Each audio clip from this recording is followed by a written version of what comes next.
सानवी क्या खा रहे हो? अरे वाह, क्या खा रहे? चूहिया के बाल। अच्छा, गुड़िया के बाल। ये देखो कितनी बड़ी बुटिया है वगैरह। भाई साहब, अरे हाँ, सामान मतलब वही। ये देखो भाई, अब हम सोच रहे हैं कि जैसे इनकी शॉपिंग खत्म हो और घर पे निकले। हाँ निकले।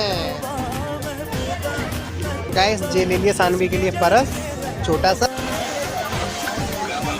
सभी लोग समोसे, मैं नहीं खा रहा। सानवी मैंने झूले की बोल लिया।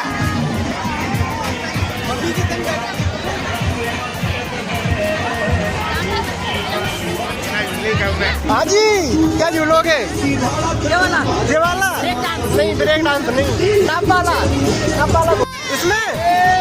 इसमें नहीं झूल पाओगी। चलो ना, चलो अभी छोड़ दो।